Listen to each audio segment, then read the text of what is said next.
From Kenya to Washington may seem a long way to travel to spread a simple environmental message, but one group from Nairobi is doing just that at the annual Smithsonian Folk Festival. Mackenzie Backwalter has the story.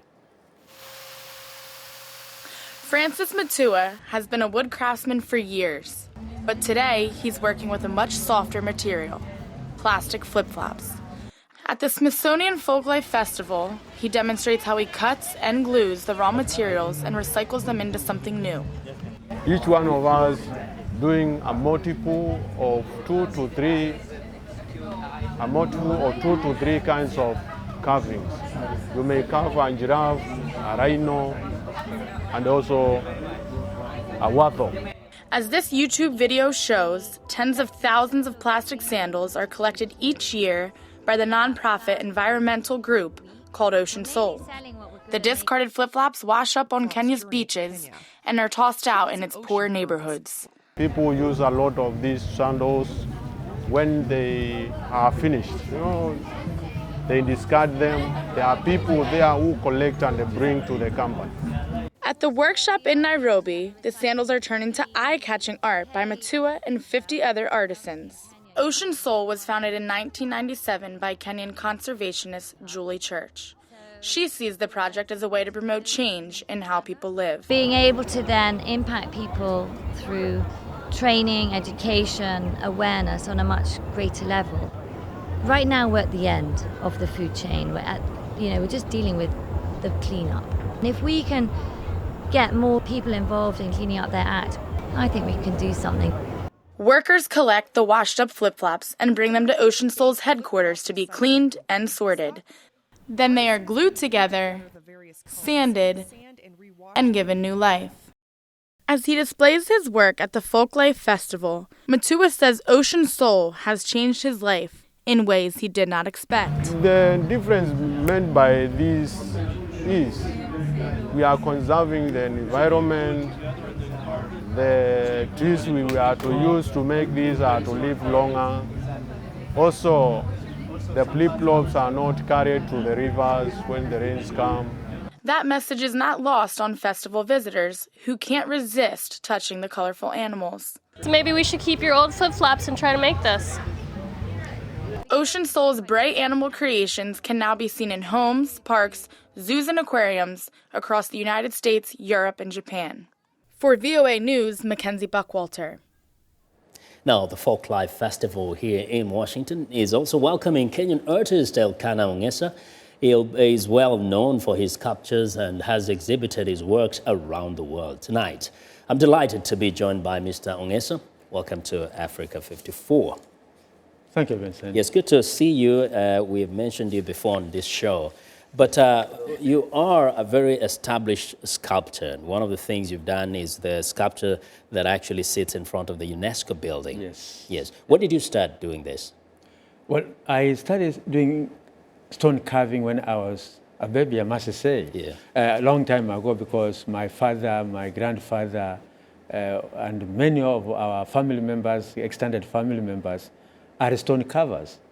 And as a result of that, I cannot say exactly when I started doing this. Yes. So it is from early childhood, I would say. And this is the people from the area called as Gusii or Kisii for many Kenyans. Gusii is the right way of saying it. Yes.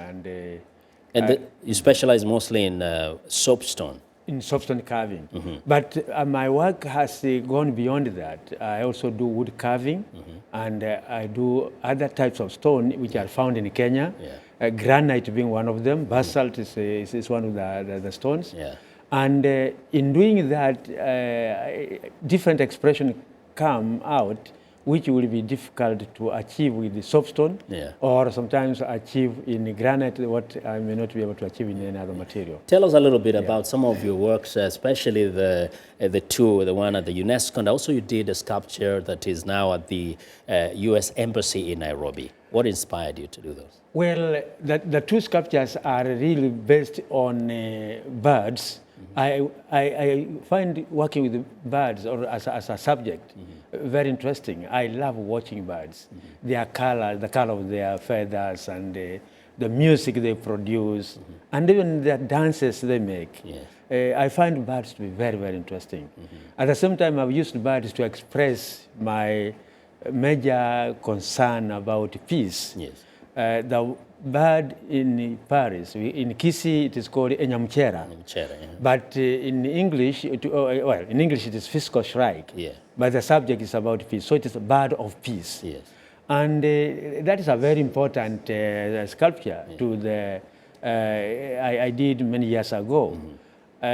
Possibly it was the largest piece I ever made for many years, but after that I made bigger pieces. Yes. The other one at the American Embassy has got several birds. Well, personally, I count 16 birds. 16 birds. But other people look at them and say, I can see 25, and they help me see 25. Yeah, So even myself as a sculptor, sometimes there are things I may not completely see in my work, but other people are able to interpret them that way. Yes. And we all enjoy. Now, you seem to be very enthusiastic and you get a lot of inspiration somehow from inside. But many people wonder how much, say, the people from Kisii or Gusii land in Kenya have benefited, those who are artists, from their craft. Well, the art of stone carving in Kisii was a small activity which was in a family, a small family, in fact. But over the years, and especially, I would say with my intervention, by going to school, doing more about art and learning more about it and looking at the markets outside the immediate community and the country, so much has happened that has brought this activity to be of major economic importance to the people of Kisii, particularly that area in Tabaka, which is in the southwestern part of Kisii County. That area has benefited tremendously from the soapstone carving. We call this stone Kisii stone specifically because it is found, well, that's what we are told, it's found nowhere else in the world except in that region. Kisii. In Kisii. That's great. Yeah. And people are, those people have been able to carve it and selling to different parts of the world. And through the value chain, if I can say so, soapstone carving from Kisii has reached so many people, some who buy and market, and those. Very quickly before we run out of time, and actually we're watching one of the pieces that you brought to the studio, that elephant. Right. Tell me, how significant has been your participation in the Smithsonian Folk Festival? Well, it is very important that I have come here, and I came with my team of assistants who are my trainee artists, some of them who are qualified now. They were able to come with me, 8 of them. I mean, eight people in total, including myself. Now, unfortunately though, we wanted to come and exhibit a very huge statue of elephants. 3 elephants in one big block. Which have not been able to reach Washington because of the size and weight. This is unfortunate, but that is it. So sad. Thank you. Hopefully we'll get to see it another time. Yes, we do hope so, because it was intended for this event and this country. We are looking forward to Okay, thank you. I'm Mr. Ong'esa, or as we like to call you, Professor Ong'esa. That is artist Elkana Ong'esa, who hails from the Gusii region in southwestern Kenya.